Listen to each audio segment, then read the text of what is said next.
le peuple camerounais estime que l'Église catholique ne contribue pas assez à l'œuvre sociale. Le peuple camerounais? Oui, et qui sont assez chers dans les œuvres sociales. Vous représentez le peuple camerounais sur ce plateau? Mais avant de venir, j'ai fait un sondage. Non, vous représentez le RDPC. Vous voulez que j'aille dans les confidences? Allez-y, vous n'avez aucune confidence. Vous représentez pas le peuple camerounais. Vous représentez un parti politique qui a fait de vous ce que vous êtes. Je voudrais donc vous dire... Vous ne représentez pas le peuple camerounais. Ne dites plus jamais ça sur un plateau. Calmez-vous. Vous représentez le RDPC. Je sais que... Calmez-vous. Je vous passe un message qui est assez important. Les prêtres de l'Église se plaignent qu'il y a assez de l'argent dans la procure, mais ils vivent dans l'indigence et d'autres meurent dans la pauvreté. Et j'ai l'histoire d'un prêtre même qui a voulu à la retraite apporter sa contribution pour survivre. Il n'a pas pu être aidé. Et je crois qu'il vit dans l'indigence. Et il y a des cas pareils. Je ne vais pas aller en profondeur pour créer, n'est-ce pas, la polémique. La deuxième des choses que je voudrais... De quoi avez-vous peur? Si vous avez des faits, vous les dites, ou alors vous allez faire de la démagogie. Mais je vous ai déjà donné un cas. Il s'appelle comment? Il est où? Mais vous n'êtes pas courageux.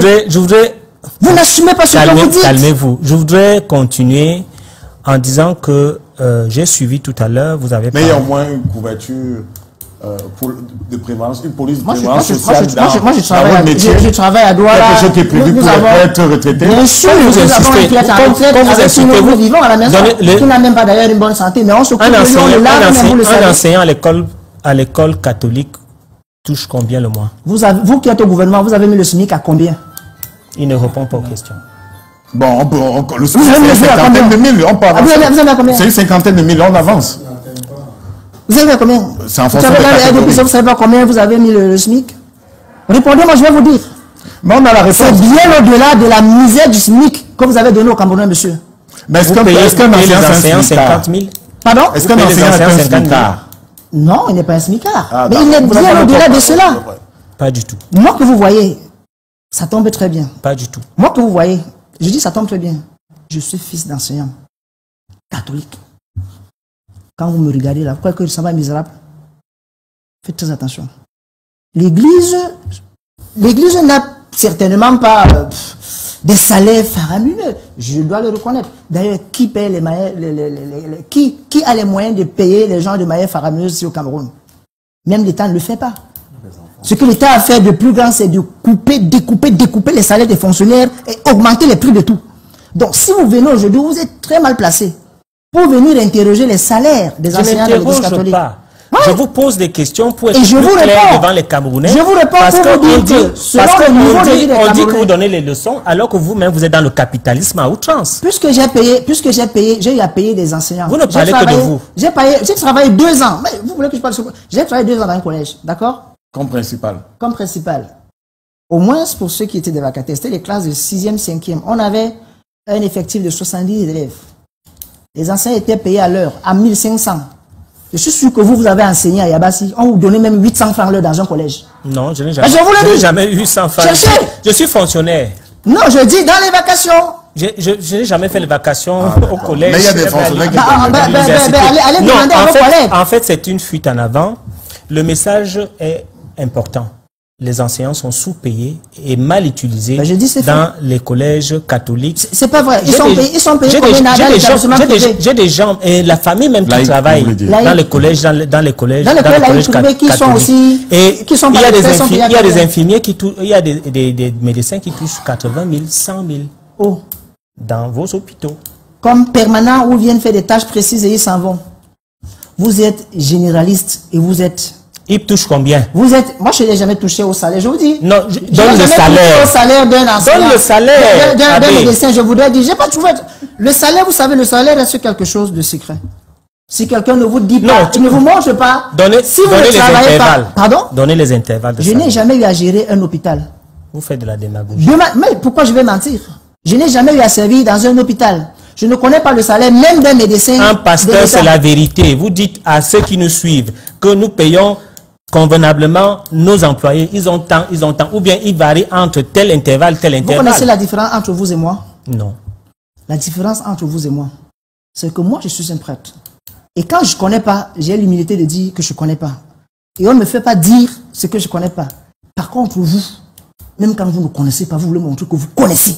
Ah, Là où vous ne connaissez rien. Et ça s'appelle s'il vous plaît, du sophisme. vous supposez que je ne connais pas la vie de l'Église, ou alors vous supposez que ce qui se passe à l'Église, ou ce que vous faites des employés de l'Église, je ne suis pas au courant. Nous avons des familles partout.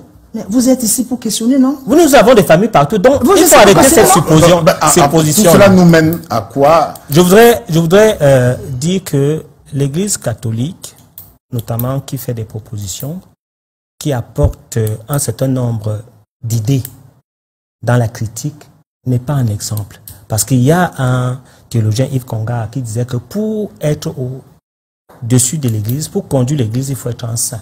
Et l'Église... Pour conduire l'Église, il faut être un saint. Et l'Église... Yves Congar n'a jamais dit ça. Yves Congar n'a jamais dit. Une fois de plus, vous faites dans... La sainteté, c'est après la mort. Voilà. Yves Congar a donné les critères pour conduire l'Église. Il faut être un saint. Oui. Yves Congar n'a jamais dit. Il faut un saint à sa tête. Le théologien Yves Congar n'a jamais dit. Il faut un saint à sa tête. Non, Yves Congar n'a jamais dit. Je vais vous montrer la référence. Je continue en disant que... Ce qui vous dérange, monsieur Meka, vous permettez, c'est que vous avez là... Vous n'avez pas jugé. Vous avez là... Non, qu'il juge. Non, qu'il juge. Je viens de parler par exemple de célèbre Yves Congar. Il a là...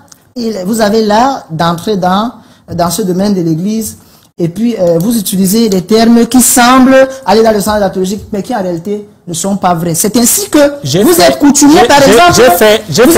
J'ai fait des études sur l'Église, notamment l'Église pentecôtale. C'est pour ça que vous parlez beaucoup de Moïse, vous parlez de Jésus. C'est pour cela que vous parlez beaucoup de Moïse, de Jésus. Tout à l'heure,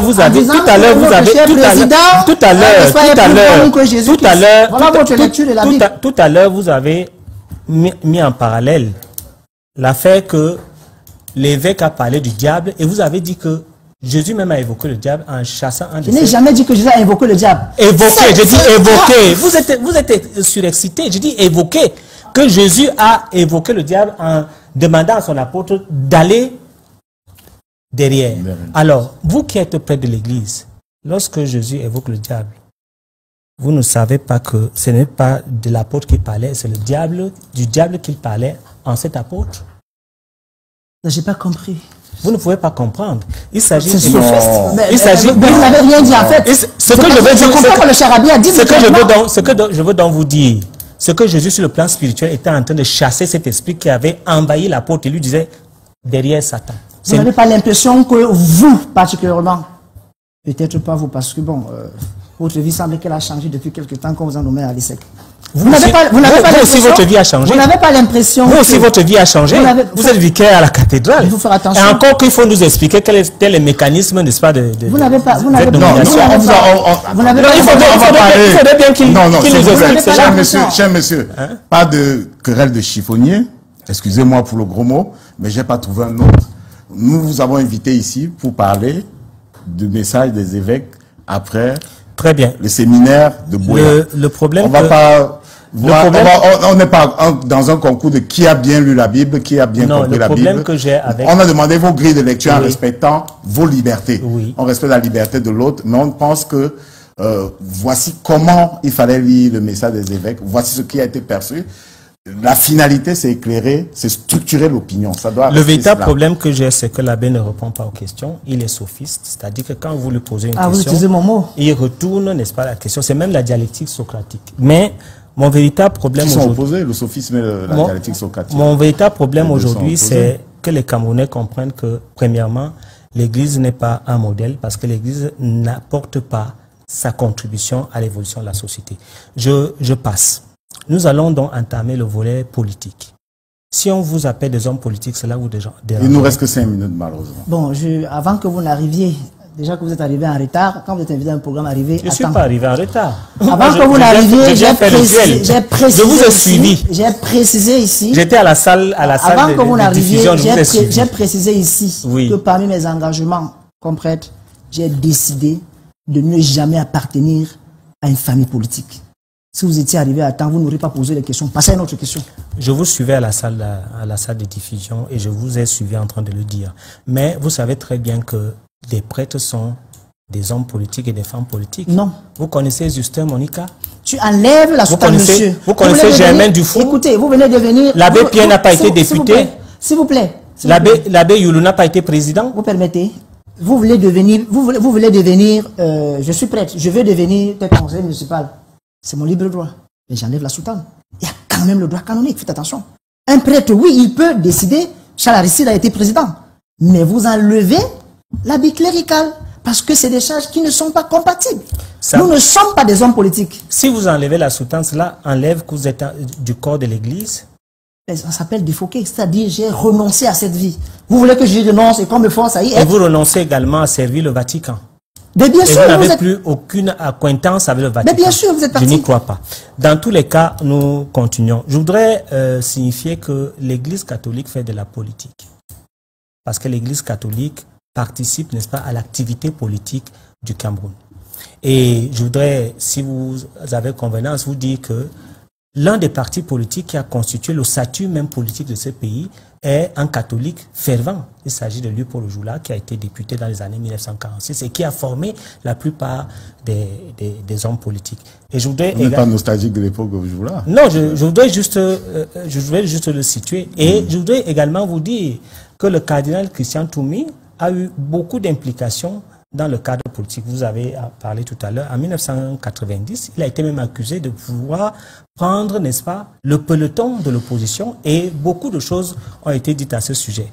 Vous êtes également au courant que Monseigneur Albert Ndogmo, qui avait été envoyé pour négocier avec Ernest Ouandie, a été accusé, n'est-ce pas, d'être d'intelligence avec Ernest Ouandie et avoir même une cache d'armes dans son usine Mungo Plastique. Alors, est-ce que c'est pas la conquête du pouvoir de l'Église catholique, à chaque fois de pouvoir s'ingérer dans la vie politique, dans la vie de la société camerounaise? Les prêtres et les évêques ne font pas de la politique, mais ils parlent de la politique parce que l'enseignement social de l'Église touche à tous les domaines de la vie, de l'homme. Si vous étiez attentif, je crois que quand vous étiez à l'école, vous ne preniez pas bien les notes. Si vous étiez attentif, j'ai déroulé ici. Vous êtes particulièrement intriguant. J'ai déroulé ici.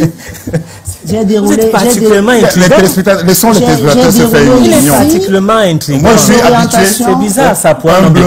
Humblement, je suis sûr que je suis plus habitué à la télé que vous deux. Laissons les téléspectateurs se faire une opinion. Bon, si quelqu'un est arrogant, le téléspectateur va le ressentir. Si quelqu'un est intriguant, le téléspectateur va le sentir. Les gens sont bien formés à la maison, ceux qui nous regardent. Avant d'arriver, je précisais que l'Église s'intéresse à la question sociale. Que l'enseignement des évêques, généralement, c'est sur la question sociale, la doctrine sociale de l'Église. Respect de la dignité de l'être humain, respect du bien commun, principe de subsidiarité et de solidarité. Depuis Léon XIII, 1891, Rerum Novarum, en passant par les autres papes, Pacem Interis, Populorum Progressis de Paul VI, même jusqu'aux questions environnementales. Laudaci, la dernière encyclique du pape François, traite des questions de l'environnement. C'est ça, parce que vous pouvez trouver l'Église en train de parler des questions climatiques. On dit, mais il parle du climat, pourquoi? Parce que nous considérons que c'est Dieu qui a créé. Et donc, l'air, l'eau, la terre, on doit s'y intéresser parce que la vie de l'homme en dépend. Donc, oui, l'Église est-elle en politique? Je regrettais même, je disais que je propose même que dans notre pays, qu'il y ait même des partis politiques chrétiens. Je l'ai dit, je l'assume. C'est-à-dire parce qu'en Allemagne, vous avez les partis démocratiques chrétiens qui sont très influents. Et c'est des pays qui se portent assez bien. En tant que prêtre, je conseille vivement les chrétiens de tous bords, les croyants, de créer peut-être d'autres partis, parce que j'ai l'impression que ceux qui sont là, qu'ils soient ceux qui sont au pouvoir ou ceux qui cherchent à avoir le pouvoir, parce que moi je ne les appelle pas les partis d'opposition, ce sont des créations pour diviser les gens, qui sont de ceux qui sont au pouvoir ou ceux qui ne sont pas au pouvoir, il me semble qu'ils ne nous ont pas menés là où il faut. Donc je propose, sans militer, qu'on crée peut-être dans une troisième république des partis chrétiens et qu'on essaie de voir qui commence à conquérir le pouvoir local déjà dans les collectivités territoriales décentralisées, qui commencent déjà par là, qu'on commence à voir si la semence de l'évangile peut changer, n'est-ce pas, la donne. Et je crois que c'est l'objectif vous dites, vous savez quand même que dans le gouvernement, nous avons nos fidèles qui y sont, non?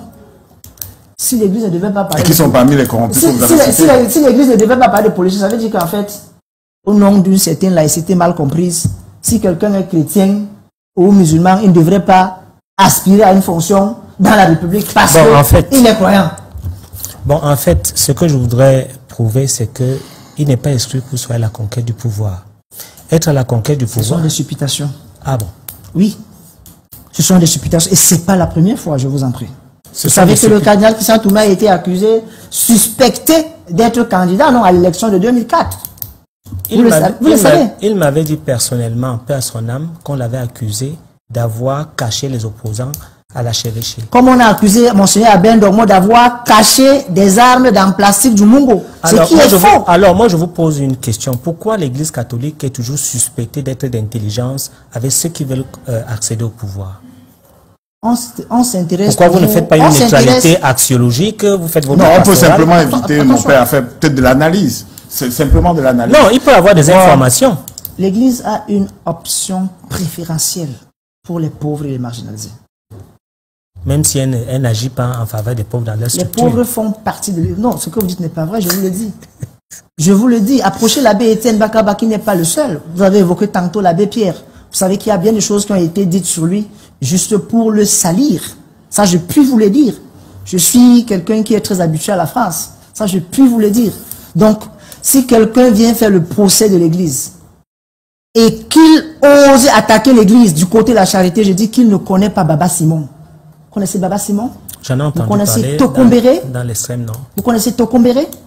Oui. Voilà. Vous connaissez Mère Thérèse de Calcutta? Donc, il faut faire très attention. Ce sont des légendes. Ce sont les grandes figures. Dites-moi, monsieur l'abbé, est-ce qu'il n'y a pas de rancœur au sein de la direction de l'Église qui est au Cameroun? Peut-être pour des crimes non élucidés, pour des rapports parfois tendus. On n'a jamais élucidé les conditions du meurtre d'Angelbin Ving. L'Église n'a pas à avoir des rancœurs. Les sœurs de Djoum. Monseigneur Benoît Bala. Christophe Komla dernièrement, là, docteur Yaoundé. On a suivi cette homélie de Monseigneur Akonga qui disait « Paul, pourquoi me persécutes-tu » et il est devenu aphone. On n'entend plus parler de lui. Est-ce que ce n'est pas le fait d'avoir accumulé ces difficultés rencontrées parfois avec le pouvoir qui peut exploser aujourd'hui en termes de sorties telles qu'on voit. Nous voyons ça parfois comme des sorties de piste. Est-ce que ceci peut expliquer cela? Non, j'ai déterminé ici, peut-être avant que monsieur... Je vous ai dit que j'étais dans la... Ok, j'ai déterminé ici les axes de l'action entre l'Église ou les Églises et l'État. Donc il y a l'axe du conflit, il y a celui de la complémentarité, n'est-ce pas? La collaboration. Je crois que notre Église, elle est au niveau de la collaboration, la complémentarité. Et comment c'est lui? La preuve en est qu'au-dessus de cette lettre, vous avez quand même vu l'archevêque de Yaoundé et le nonce apostolique dans la cérémonie des vœux. Si le torchon brûlait, comme une certaine presse ose le dire, je ne crois pas. Je ne crois pas. Vous avez lu le communiqué du ministre de la Communication? Qu'est-ce qu'il a dit dedans? Qu'il n'y a aucun conflit entre l'Église et l'État au Cameroun. Sauf si, comme il est de votre parti, vous le traiterez peut-être de menteur. Vous me comprenez très mal. Je suis en train de vous dire qu'il y a un positionnement de certains prélats vis-à-vis du pouvoir. Parce qu'effectivement, il y a des prélats qui peuvent partir à la conquête du pouvoir. Vous savez très bien qu'il y a eu des évêques qui ont participé à la gestion d'un certain nombre d'instances. Monseigneur Boeuf était au Conseil national de la communication. Je crois que Monseigneur Ouatio était aussi à Elecam, si mes souvenirs sont bons. Donc, pour vous dire qu'il peut y arriver que certains prélats se positionnent en politique et cherchent à s'accaparer ou à infiltrer l'appareil du pouvoir. C'est une fonction politique. C'est vous qui le dites. J'ai parlé des instances. J'ai parlé des instances. Je demande. Il régule quand même l'espace politique. Parce vous ne savez pas que c'est une fonction politique? Il faut apprendre. C'est une fonction politique. Je voudrais conclure, notamment en ce qui concerne l'Église. Comment on arrive à une paroisse dans une église? C'est une nomination? Ça se passe comment? Ce qui est sûr à l'église, on n'arrive pas dans une paroisse comme on part du lycée technique de Yabassi pour arriver à l'ESSEC. On fait comment? Ça, rassurez-vous. On fait comment? L'évêque... Puisque vous-même, apparemment, vous ne connaissez pas ce qu'on appelle la mobilité professionnelle. Vous me laissez répondre. Vous me laissez répondre, s'il vous plaît. Vous me laissez répondre. Vous ne connaissez pas ce qu'on appelle la mobilité professionnelle. À la fin de l'année professionnelle. pastorale, les prêtres font une retraite de fin d'année. Au terme de la retraite, s'il y a des prêtres qui sont peut-être malades, s'il y a des prêtres qui sont peut-être décédés, s'il y en a peut-être qui ont des problèmes, parce que ça peut arriver que dans l'exercice de nos fonctions. Non, je suis en train de vous parler du mécanisme de nomination. Je vous donne le mécanisme. Oui. S'il arrive que dans une paroisse, peut-être il y a des prêtres même qui entre eux peut-être ne s'entendent pas et que ça crée un problème parce que c'est arrivé par endroit, ben, l'évêque il s'assoit avec un conseil qu'il a et on essaye de faire, au terme d'une retraite, on essaye de faire des envois en mission, comme on les appelle dans notre langage, c'est tout. Alors, il y a confiscation, n'est-ce pas, des pouvoirs à l'archidiocèse. Et les prêtres se plaignent. En fait, c'est un modèle charismatique où les gens, les prêtres arrivent à des postes sans qu'on ne sache par quel mécanisme. Quel exemple, par exemple? Quel exemple? Moi, je suis journaliste, je veux les faits, je veux pas les... J'ai des exemples. Mais il y a des... Demandez-moi par exemple que vous êtes arrivé comment. Il y a des prêtres qui ont servi dans l'archidiocèse pendant des années, mais vous êtes arrivé là-bas, on ne sait pas quel mécanisme. J'ai 15 ans de sacerdoce pour votre Expliquez votre... J'ai 15 ans de sacerdoce pour votre gouvernement, d'accord? Je suis journaliste formé à l'ESTIC. Si je travaille à la radio, à la télévision... C'est l'église qui vous envoie à l'ESTIC. Bien sûr, si je travaille à la radio, à la télévision... Pourquoi les autres ne bénéficient pas de cela? Parce qu'il y en a qui étudient le droit, il y en a qui étudient la médecine. Dans l'église, les fonctions sont variées, les charismes aussi. Et il faut tenir compte de cela. Mais c'est le même esprit qui agit en tous. Je connais qui ont des trajectoires. Si vous étiez chrétien et que vous avez fait la messe aujourd'hui, c'était la deuxième lecture. Je connais qui ont des trajectoires assez compliquées, qu'on envoie à l'ESTIC. Encore qu'à l'église, ce n'est pas une question de mérite. On ne mérite pas quelque chose à l'église. Vos collègues prêtres sont en train de vous suivre. On reçoit. Parce que vous pouvez me répondre. Mais je vous le dis. Vos collègues prêtres sont en train de vous suivre. À l'église, c'est une mission. La mission, on la reçoit. Il n'y a pas de crémage. On l'arrache pas. Parce que peut-être... Est-ce qu'il n'y a pas d'écrémage, on sélectionne pas les meilleurs pour... Je suppose qu'un évêque, c'est quelqu'un qui s'est distingué parmi les abbés. J'ai parlé des charismes. Oui. Il y a le charisme et il y a l'institution. Qu'est-ce que vous entendez par charisme? Charisme, c'est-à-dire ce que quelqu'un a reçu de Dieu. Par exemple, un homme dans les églises, à travers les charismes, à travers les dons... Je peux détecter en vous... Je peux détecter pastoraux. Je peux détecter en vous quelqu'un qui a le charisme d'un bon négociateur, par exemple, et qui a une paroisse quelque part où il y a beaucoup de problèmes. C'est très spirituel, mais si vous n'êtes pas spirituel, c'est votre problème. Ça veut dire que la nomination est par rapport à l'immanence du pouvoir en vous, qui est logé dans votre corps. C'est votre problème. C'est très compliqué. Et puis, si vous manquez de spiritualité, il y a de l'eau béni, si je vous en asperge un peu, ça va vous donner un peu de spiritualité. Non, c'est vous qui avez besoin. Vous en avez besoin. C'est vous qui en avez besoin. Bon, je voudrais conclure en disant que... En ce qui concerne la lettre pastorale, il faudrait aussi que l'Église fasse sa propre mue. Que l'Église essaye aussi d'apporter son adjournement, essaie d'apporter quelque chose également dans la société. Parce que parallèlement, les gens se plaignent de la mission de l'Église qui n'entretient pas les fidèles, qui n'entretient pas leurs prêtres. Autant vous aussi vous donnez des leçons à l'État. Je crois que c'est le message que je voulais donner. Et je voulais vous expliquer quand vous avez parlé de ma trajectoire pour dire qu'il y a la mobilité professionnelle. Il y a des instituteurs qui sont devenus des professeurs d'université. Donc ce n'est pas une exclusivité de Merci pour la remarque. Je voudrais vous dire que si les gens se plaignent de l'Église, c'est de leur plein droit. Pourquoi? Parce que vous, monsieur Mika, vous n'avez pas dans la tête des gens le même niveau de responsabilité que moi. C'est-à-dire que vous pouvez commettre une faute, même sur la place publique, on vous la pardonne.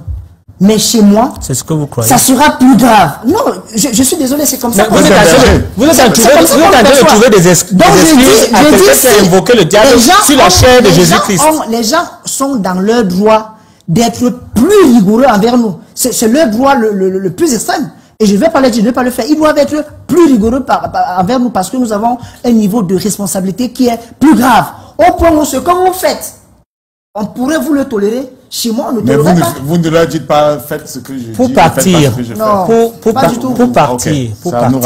pour partir, vous avez demandé des excuses aux Camerounais par rapport à l'évocation du diable, notamment dans la chair de Monseigneur. Est-ce qu'en votre âme et conscience, un évêque, un prêtre de Jésus-Christ peut demander, invoquer le diable pour qu'ils prennent le Cameroun. Vous savez très bien, vous êtes prêts, vous savez très bien ce que veut dire invoquer le diable, accepter que le diable prenne le monde. C'est la chute de Jésus-Christ. À mon niveau, c'est la il n'a chute pas invoqué le diable. On va permettre à Titi Freeman de s'installer, oui. À mon niveau, vous l'avez compris ainsi. J'ai dit, s'il y a des fidèles qui se sont sentis blessés par ces propos sans comprendre, je leur demande pardon. Comprenez, non? Je leur demande pardon. Mais je dis en précisant que j'ai fait parler du prophète Osée. Vous avez dit Osée a épousé une prostituée. Les prophètes agissent par actes symboliques. Oui, mais après la conversion. Pardon? La prostituée s'est convertie. On l'a épousée toujours en fonction. Non, il l'a épousée, une prostituée, elle est devenue sa femme. C'est-à-dire quand elle s'est baladée dans le peuple, elle était comme un mirage pour la société, monsieur. Mais la prostituée s'est convertie avant d'être épousée. Mais nous, on va faire l'exégèse de la Bible ici. Nous sommes là pour aborder une question précise. Titi Freeman va s'installer pour la synthèse juste après vous. Merci, André Lutemeka. Merci pour cette